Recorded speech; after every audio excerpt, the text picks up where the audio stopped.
एक प्रारंभिक जागरूकता आत्म परिवर्तन की ओर पहला कदम। श्रावस्ती के जेतवन विहार में एक युवक भगवान बुद्ध के पास आया।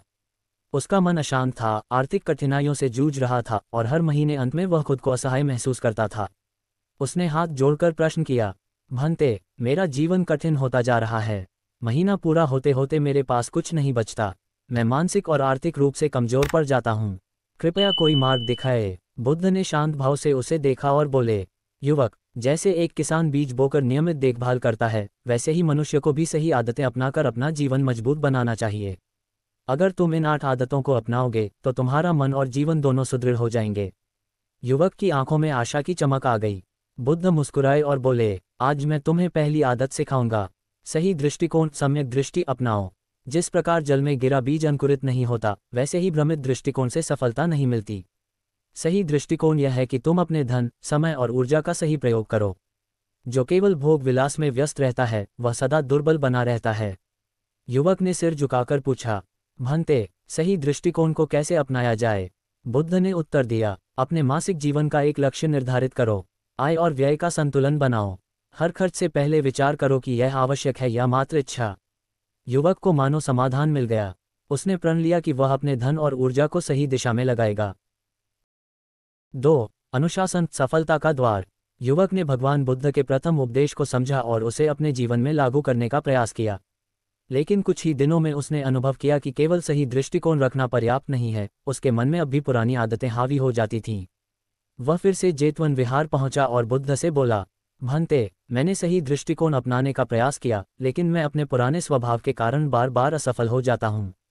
कृपया मुझे मार्ग दिखाएं। बुद्ध मुस्कुराए और बोले, सिर्फ सही दृष्टिकोण रखना पर्याप्त नहीं है पुत्र। उसे जीवन में उतारने के लिए अनुशासन की आवश्यकता होती है। अनुशासन तुम्हारे मन को स्थिर करता है, तुम्हारी इच्छाओं को नियंत्रित करता है और तुम्हारे प्रयासों को सही दिशा में ले जाता है। युवक ने प्रश्न किया, भंते, अनुशासन को कैसे अपनाया जाए? बुद्ध ने एक छोटी कहानी सुनाई। अनुशासन की शक्ति। एक बार एक धनी व्यापारी ने अपने बेटे को सीख देने के लिए उसे एक अशांत घोड़ा दिया। वह घोड़ा बहुत शक्तिशाली था, लेकिन नियंत्रित नहीं था। जब भी कोई उसे सवारी करने का प्रयास करता, वह उछलकर गिरा देता।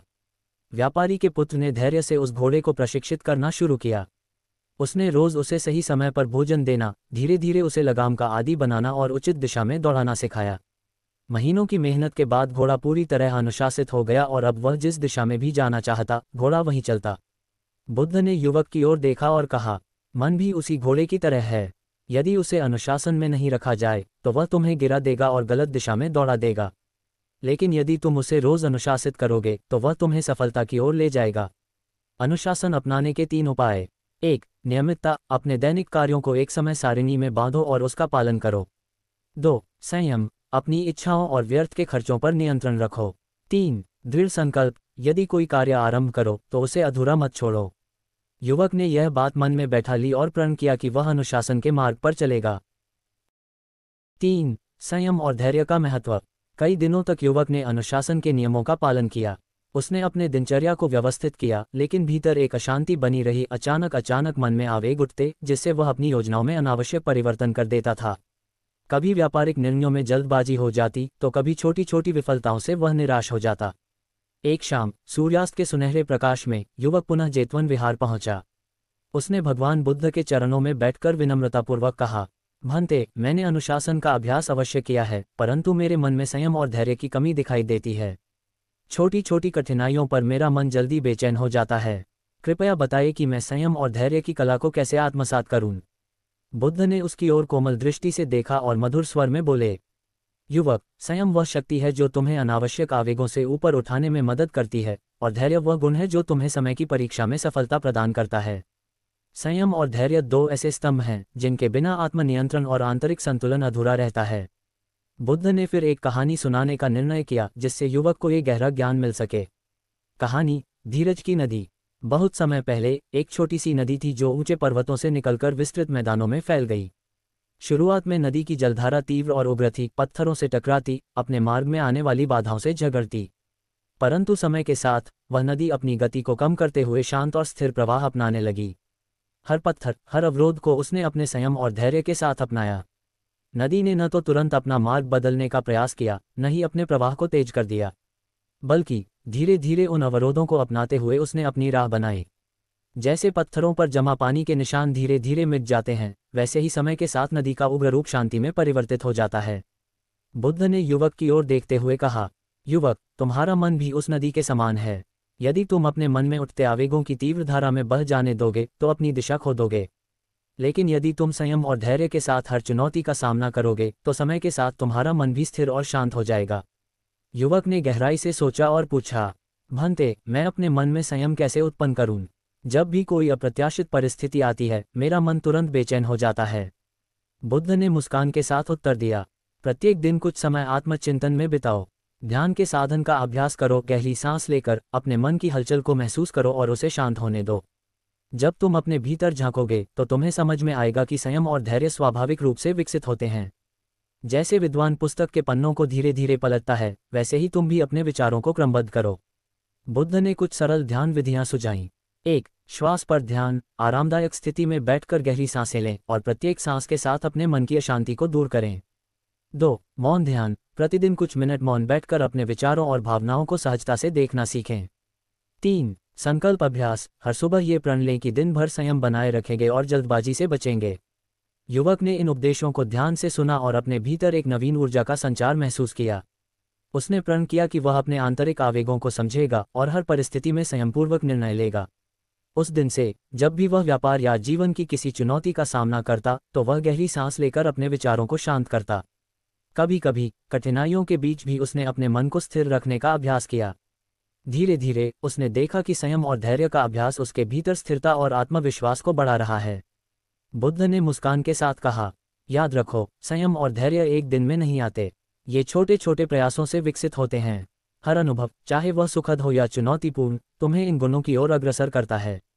जैसे नदी अपने पथ में आने वाले हर पत्थर से सीख लेती है, वैसे ही तुम भी हर अनुभव से सीखो। युवक ने बुद्ध के शब्दों में निहित गहरी सीख को अपने हृदय में बिठा लिया। उसे समझ में आया कि जीवन में स्थिरता पाने के लिए आंतरिक संयम और धैर्य की आवश्यकता है।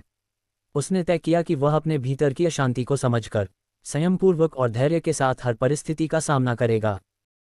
4. समय का सदुपयोग। हर क्षण को मूल्यवान बनाना। युवक ने संयम और धैर्य का अभ्यास करना शुरू किया। उसका मन पहले से अधिक शांत हो गया था, लेकिन एक समस्या अभी भी बनी हुई थी, वह अपने समय को ठीक से व्यवस्थित नहीं कर पा रहा था। कभी वह अनावश्यक चर्चाओं में समय गंवा देता तो कभी आलस्य में बह जाता। परिणामस्वरूप उसके कार्य अधूरे रह जाते और महीने के अंत में वह फिर से परेशान हो जाता। एक दिन वह फिर से भगवान बुद्ध के पास पहुंचा और हाथ जोड़कर बोला, भंते, मैं संयम और धैर्य का अभ्यास कर रहा हूं, लेकिन मेरे पास समय की कमी रहती है। महीने के अंत में मेरे पास पर्याप्त धन नहीं बचता और मैं अपने कार्य पूरे नहीं कर पाता। कृपया बताइए कि मैं समय का सही उपयोग कैसे करूं। बुद्ध ने मुस्कुराकर कहा, युवक, समय एक नदी की तरह बहता जाता है। यदि तुम इसे व्यर्थ गंवा दोगे तो ये लौटकर नहीं आएगा।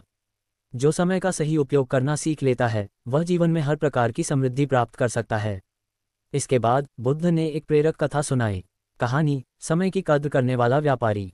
प्राचीन समय में एक व्यापारी था जो बहुत मेहनती था, लेकिन उसकी एक बुरी आदत थी, वह अपने समय को व्यर्थ की बातों में खर्च करता था।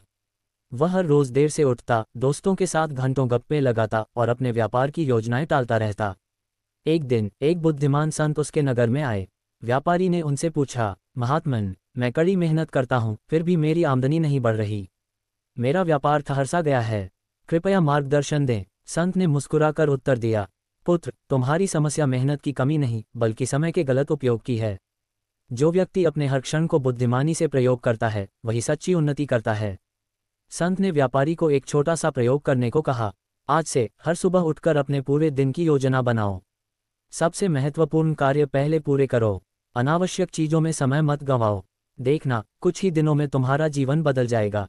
व्यापारी ने संत की बात मानी और अपने दिन की योजना बनानी शुरू की। उसने समय पर उठना, पहले व्यापार के मुख्य कार्य पूरे करना और बाद में अन्य चीजों पर ध्यान देना शुरू किया। कुछ ही महीनों में उसका व्यापार फलने फूलने लगा। समय का सदुपयोग करने के 3 नियम। बुद्ध ने युवक की ओर देखकर कहा, याद रखो, जो समय को नियंत्रित करना सीख लेता है, वह अपने भाग्य को नियंत्रित कर सकता है। यदि तुम मानसिक रूप से मजबूत बनना चाहते हो तो इन 3 नियमों का पालन करो। 1. महत्वपूर्ण कार्यों को प्राथमिकता दो। पहले वे कार्य पूरे करो जो तुम्हारे लिए सबसे अधिक लाभदायक हैं। 2. व्यर्थ समय न गंवाओ। अनावश्यक चर्चाएं, आलस्य और विलंब से बचो। 3. हर दिन की योजना बनाओ, दिन की शुरुआत में ही ये तय कर लो कि तुम्हें क्या क्या करना है। युवक ने यह बात मन में बैठा ली। उसने तय किया कि अब वह अपने समय का सही उपयोग करेगा और प्रत्येक क्षण को मूल्यवान बनाएगा। 5. बचत और आर्थिक अनुशासन का महत्व। युवक अब अपने समय का सदुपयोग करने लगा था। उसके कार्य अधिक व्यवस्थित हो गए थे, लेकिन एक समस्या अभी भी बनी हुई थी। महीने के अंत में उसकी आर्थिक स्थिति फिर भी कमजोर हो जाती थी। वह जितना कमाता उतना ही खर्च कर देता था, और कभी कभी उससे अधिक भी। इस बार वह फिर से भगवान बुद्ध के पास पहुंचा और हाथ जोड़कर बोला, भंते, मैं समय का सदुपयोग कर रहा हूं, लेकिन मेरी आर्थिक स्थिति अभी भी कमजोर है। जब धन आता है तो मैं उसे खर्च कर देता हूं और अंत में मेरे पास कुछ नहीं बचता। कृपया बताइए कि मैं अपनी आर्थिक स्थिति को कैसे मजबूत बना सकता हूं। बुद्ध ने मुस्कुराकर कहा, युवक, जो व्यक्ति अपने धन का बुद्धिमानी से उपयोग करना नहीं जानता, वह सदा आर्थिक कष्ट में रहेगा। तुम्हें धन को नियंत्रित करना सीखना होगा, अन्यथा ये तुम्हें नियंत्रित करेगा। इसके बाद बुद्ध ने उसे एक प्रेरक कथा सुनाई। कहानी, बुद्धिमान किसान और मूर्ख किसान। किसी गांव में दो किसान रहते थे, राम और श्याम। दोनों को अपनी अपनी खेती से पर्याप्त अनाज प्राप्त होता था, लेकिन उनकी सोच और आदतें बहुत अलग थीं। राम हर साल अपनी फसल से थोड़ा थोड़ा अनाज बचाकर एक कोठी में रखता था। वह सोचता था, यदि किसी वर्ष फसल खराब हो गई तो मेरे पास भंडार रहेगा। श्याम हर साल अपनी पूरी फसल को खाने और उत्सवों में खर्च कर देता था। वह सोचता था, कल की चिंता क्यों करें, जो आज है वही जीवन है। कुछ वर्षों बाद एक भयंकर सूखा पड़ा। खेतों में अनाज उगना बंद हो गया। राम के पास उसकी बचाई हुई फसल थी, जिससे वह कठिन समय को आसानी से निकाल सका। लेकिन श्याम के पास कुछ भी नहीं था। वह गांव में हर जगह मदद मांगने लगा, पर कोई उसकी सहायता नहीं कर सका। बुद्ध ने युवक की ओर देखा और कहा, युवक, धन भी उसी अनाज की तरह है। यदि तुम हर महीने थोड़ा थोड़ा धन बचाओगे तो कठिन समय में तुम्हें किसी पर निर्भर नहीं रहना पड़ेगा। लेकिन यदि तुम बिना सोचे समझे धन खर्च करोगे तो जीवन में संकट आते ही तुम्हारी स्थिति कमजोर हो जाएगी। धन संयम और बचत के 3 नियम। 1. आवश्यक और अनावश्यक खर्चों में भेद करो। हर बार कुछ खरीदने से पहले सोचो, क्या ये सच में आवश्यक है। 2. आय का एक भाग बचाओ। हर महीने अपनी आय का कम से कम 20% बचत के रूप में अलग रखो। 3. आने वाले कल की तैयारी करो। भविष्य के लिए धन का संचय करो, ताकि किसी आकस्मिक संकट में परेशान न होना पड़े। युवक ने इन नियमों को मन में बैठा लिया। उसने संकल्प लिया कि अब वह अपने धन का बुद्धिमानी से उपयोग करेगा और हर महीने बचत करेगा। 6. दान और उदारता का संतुलन। युवक अब अपने धन को बुद्धिमानी से संचय करने लगा था। वह अनावश्यक खर्चों से बचता और हर महीने कुछ न कुछ बचत करता। लेकिन उसके मन में एक नया प्रश्न उठने लगा, क्या केवल धन बचाना ही सही है? क्या उसे जरूरतमंदों की सहायता नहीं करनी चाहिए? इस उलझन को सुलझाने के लिए वह एक दिन फिर से भगवान बुद्ध के पास पहुंचा और हाथ जोड़कर बोला, भंते, आपने मुझे धन का सदुपयोग और बचत करना सिखाया। अब मेरे पास कुछ संचय होने लगा है, लेकिन मेरे मन में एक और प्रश्न उठ रहा है, क्या मुझे ये धन सिर्फ अपने लिए ही बचाना चाहिए या जरूरतमंदों की सहायता भी करनी चाहिए? क्या दान देना आवश्यक है? बुद्ध ने मुस्कुराकर कहा, युवक, धन का संचय करना महत्वपूर्ण है, लेकिन उसे सही उद्देश्य के लिए उपयोग करना उससे भी अधिक महत्वपूर्ण है। यदि तुम केवल अपने लिए धन एकत्रित करते रहोगे तो वह अहंकार और लोभ को जन्म देगा। लेकिन यदि तुम अपनी आय का एक हिस्सा दूसरों की भलाई में लगाओगे तो तुम्हारा मन भी शांत रहेगा और समाज में भी संतुलन बना रहेगा। इसके बाद बुद्ध ने उसे एक प्रेरक कथा सुनाई। कहानी, स्वार्थी बनिया और उदार राजा। किसी नगर में एक धनी बनिया रहता था। वह बहुत धनवान था, लेकिन अत्यंत कंजूस और स्वार्थी था। वह किसी को एक पैसा भी दान नहीं देता था और हमेशा यही सोचता था कि उसका धन केवल उसी के काम आना चाहिए। उसी नगर में एक राजा भी था जो बुद्धिमान और दयालु था। वह अपनी आय का एक भाग हमेशा गरीबों और जरूरतमंदों की सहायता में लगाता था। वह कहता था, धन का सही उपयोग तभी है जब ये दूसरों के भी काम आए। कुछ वर्षों बाद बनिया बहुत बीमार हो गया। उसके पास अथाह धन था, लेकिन कोई उसे देखने तक नहीं आया। उसके नौकर भी उसे छोड़कर चले गए, क्योंकि उसने जीवन भर किसी की सहायता नहीं की थी। अंत में वह अकेलेपन और दुख में ही मर गया। दूसरी ओर राजा ने अपने जीवन में दान और सेवा का संतुलन बनाए रखा था। जब उसकी वृद्धावस्था आई तो पूरा नगर उसकी सेवा में तत्पर था। हर कोई उसका सम्मान करता था और उसे प्रेम करता था। बुद्ध ने युवक की ओर देखा और कहा, युवक, यदि तुम केवल अपने लिए धन बचाओगे और दूसरों की सहायता नहीं करोगे तो वह धन एक दिन व्यर्थ हो जाएगा। लेकिन यदि तुम अपनी आय का एक भाग सही स्थान पर लगाओगे तो वह तुम्हारे लिए भी लाभदायक होगा और समाज के लिए भी। दान और उदारता का संतुलन बनाए रखने के 3 नियम। 1. अपनी क्षमता के अनुसार दान करो। अपनी आय का 5-10% हिस्सा दान के लिए अलग रखो। 2. सही स्थान पर दान करो, वहां सहायता करो जहां वास्तव में जरूरत हो। 3. दान को अहंकार का कारण न बनने दो, दान करते समय विनम्र रहो और बदले में कुछ पाने की इच्छा न रखो। युवक ने ये सीख अपने जीवन में उतारने का निश्चय किया। उसने तय किया कि वह बचत भी करेगा और जरूरतमंदों की सहायता भी करेगा। 7. शारीरिक और मानसिक स्वास्थ्य का ध्यान रखना। युवक अब बचत करने के साथ साथ दान का संतुलन भी बना रहा था, लेकिन धीरे धीरे उसने महसूस किया कि वह अपने शरीर और मन का उतना ध्यान नहीं रख रहा था। लगातार काम करने के कारण उसका शरीर थक जाता था और मन भी कभी कभी अशांत हो जाता था। एक दिन वह फिर से भगवान बुद्ध के पास पहुंचा और हाथ जोड़कर बोला, भंते, मैंने धन का सही उपयोग और दान का महत्व समझ लिया है, लेकिन जब मेरा शरीर ही स्वस्थ नहीं रहेगा और मेरा मन स्थिर नहीं रहेगा तो मैं अपने जीवन को पूरी तरह कैसे संवार सकता हूँ। कृपया मुझे बताइए कि मैं अपने शारीरिक और मानसिक स्वास्थ्य का ध्यान कैसे रखूं। बुद्ध ने मुस्कुराकर कहा, तारानकन युवक, ये बहुत अच्छी बात है कि तुमने ये प्रश्न पूछा। जो व्यक्ति अपने शरीर और मन का ध्यान नहीं रखता वह किसी भी चीज में स्थायी सफलता नहीं पा सकता। शरीर तुम्हारा वाहन है और मन तुम्हारा मार्गदर्शक। यदि ये दोनों संतुलित नहीं होंगे तो जीवन में स्थिरता नहीं आ पाएगी। इसके बाद बुद्ध ने उसे एक प्रेरक कथा सुनाई। कहानी, 2 घोड़े और उनका स्वामी। किसी गांव में एक व्यक्ति के पास 2 घोड़े थे। वह दोनों घोड़ों से बहुत काम लेता था, लेकिन उनका ध्यान अलग अलग तरीके से रखता था। पहले घोड़े को वह अच्छा भोजन देता, उसे समय पर आराम करने देता और उसकी देखभाल करता। दूसरा घोड़ा भी उतना ही काम करता था, लेकिन स्वामी उसे ठीक से भोजन नहीं देता, उसे आराम नहीं करने देता और उसकी देखभाल नहीं करता। कुछ महीनों बाद पहला घोड़ा मजबूत और ऊर्जावान बना रहा, जबकि दूसरा घोड़ा कमजोर होकर बीमार पड़ गया और काम करने लायक भी नहीं बचा। बुद्ध ने युवक की ओर देखा और कहा, युवक, तुम्हारा शरीर भी उस घोड़े की तरह है। यदि तुम इसकी ठीक से देखभाल नहीं करोगे तो ये धीरे धीरे कमजोर हो जाएगा और तुम्हें जीवन में आगे बढ़ने से रोक देगा। युवक ने सिर झुकाकर कहा, भंते, कृपया मुझे बताइए कि मैं अपने शरीर और मन का कैसे ध्यान रखूं। शारीरिक और मानसिक स्वास्थ्य के लिए बुद्ध के 5 नियम। 1. संतुलित आहार लो, अत्यधिक तैलीय, मीठे और भारी भोजन से बचो। हल्का, पौष्टिक और संतुलित भोजन लो। 2. नियमित व्यायाम करो, प्रतिदिन कम से कम 30 मिनट योग, टहलना या कोई शारीरिक गतिविधि करो। 3. पर्याप्त विश्राम लो, अपने शरीर को पर्याप्त नींद दो ताकि यह पुनः ऊर्जावान हो सके। 4. मन को शांति दो, ध्यान और प्राणायाम का अभ्यास करो ताकि मन की अशांति दूर हो। 5. आलस्य से बचो, अधिक आराम भी नुकसानदायक होता है। शरीर को सक्रिय रखो और काम में लगाओ। युवक ने बुद्ध की इन बातों को समझा और अपने जीवन में लागू करने का निश्चय किया। उसने अपनी दिनचर्या में संतुलन बनाना शुरू किया, स्वस्थ आहार लेना, व्यायाम करना, ध्यान लगाना और नींद पूरी करना। अब वह पहले से अधिक ऊर्जावान और मानसिक रूप से शांत अनुभव करने लगा। 8. सकारात्मक सोच और आत्मविश्वास विकसित करना। अब युवक अपने शारीरिक और मानसिक स्वास्थ्य का ध्यान रखने लगा था। वह संतुलित आहार लेता, नियमित व्यायाम करता और ध्यान के माध्यम से अपने मन को शांत रखता। लेकिन फिर भी कभी कभी उसके मन में संदेह आ जाता। क्या वह सही दिशा में जा रहा है? क्या वह वास्तव में सफल होगा? उसके भीतर अनिश्चितता और संदेह पनपने लगे। जब भी कोई बड़ी चुनौती आती वह डर जाता और सोचने लगता, क्या मैं इसे कर पाऊंगा? इस दुविधा से मुक्त होने के लिए वह एक दिन फिर से भगवान बुद्ध के पास पहुंचा और हाथ जोड़कर बोला, भंते, मैं अपने शरीर और मन का ध्यान रख रहा हूं, लेकिन कभी कभी मेरे भीतर संदेह आ जाता है। जब भी कोई कठिनाई आती है मेरा आत्मविश्वास डगमगा जाता है। कृपया मुझे बताइए कि मैं अपने भीतर सकारात्मक सोच और आत्मविश्वास कैसे विकसित करूं। बुद्ध ने मुस्कुराकर कहा, तारानकन युवक, आत्मविश्वास और सकारात्मक सोच तुम्हारे भीतर पहले से ही मौजूद हैं, लेकिन जब तुम भय और संदेह को स्थान देते हो तो ये कमजोर हो जाते हैं। आत्मविश्वास बढ़ाने के लिए तुम्हें अपने विचारों पर नियंत्रण रखना होगा और अपने भीतर की शक्ति को पहचानना होगा। इसके बाद बुद्ध ने उसे एक प्रेरक कथा सुनाई। कहानी, पक्षी जिसने उड़ना सीखा। एक बार एक छोटे पक्षी का घोंसला ऊंचे वृक्ष पर था।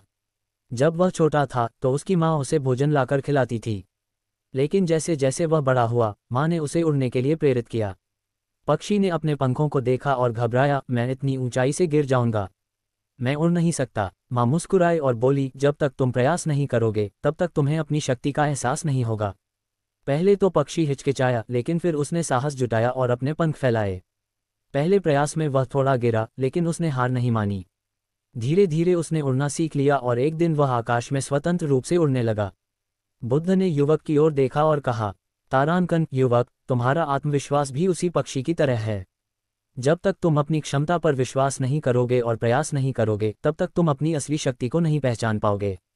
युवक ने सिर झुकाकर कहा, भंते, कृपया मुझे बताइए कि मैं अपने आत्मविश्वास को मजबूत करने के लिए क्या कर सकता हूँ। सकारात्मक सोच और आत्मविश्वास बढ़ाने के 5 नियम। 1. स्वयं पर विश्वास रखो, अपने आप से कहो, मैं सक्षम हूँ, मैं कर सकता हूँ। आत्मसंदेह को स्थान मत दो। 2. असफलता से मत डरो, हर असफलता एक सीख है। यदि तुम गिरते हो तो खुद को उठाकर दोबारा प्रयास करो। 3. सकारात्मक संगति रखो, उन्हीं लोगों के साथ रहो जो तुम्हें प्रेरित करते हैं और तुम्हारे आत्मविश्वास को बढ़ाते हैं। 4. छोटे छोटे लक्ष्य बनाओ और उन्हें पूरा करो, हर छोटे लक्ष्य को पूरा करने से तुम्हारा आत्मविश्वास बढ़ेगा। 5. ध्यान और आत्मनिरीक्षण करो, नकारात्मक विचारों को हटाने और आत्मबल को बढ़ाने के लिए ध्यान करो। युवक ने बुद्ध की इन बातों को अपने जीवन में उतारने का निश्चय किया। उसने हर चुनौती को एक अवसर की तरह देखना शुरू किया, आत्मसंदेह को त्याग दिया और अपने अंदर आत्मविश्वास को विकसित किया। अब वह पहले से अधिक मजबूत और सकारात्मक महसूस करने लगा। जीवन में मानसिक रूप से मजबूत बनने का सार। अब युवक ने वे सभी 8 आदतें अपना ली थीं जो उसे मानसिक रूप से मजबूत बना सकती थीं। उसने सीखा कि 1. धैर्य और संयम आवश्यक हैं। 2. सही सोच से सही कार्य संभव हैं। 3. समय का सदुपयोग सफलता की कुंजी है। 4. धन को बुद्धिमानी से संभालना आवश्यक है। 5. दान और उदारता का संतुलन बनाए रखना चाहिए। 6. शरीर और मन का ध्यान रखना अनिवार्य है। 7. सकारात्मक सोच और आत्मविश्वास से ही जीवन में सफलता मिलती है। अब युवक मानसिक रूप से मजबूत बन चुका था। वह न केवल अपने जीवन को सुधार सका, बल्कि समाज में भी एक प्रेरणास्रोत बन गया। बुद्ध ने अंत में कहा, यदि तुम इन आदतों को अपने जीवन में उतार लोगे तो न केवल आर्थिक रूप से बल्कि मानसिक, शारीरिक और आध्यात्मिक रूप से भी समृद्ध हो जाओगे। यही सच्ची संपत्ति है। युवक ने बुद्ध के चरणों में सिर झुकाया और कहा, भंते, आपने मुझे जीवन का सच्चा मार्ग दिखाया। अब मैं न केवल अपने लिए बल्कि दूसरों के लिए भी उपयोगी बनूंगा। बुद्ध ने आशीर्वाद दिया और कहा, यही सच्ची प्रगति है। अपने ज्ञान को दूसरों तक पहुंचाओ और स्वयं भी आगे बढ़ते रहो।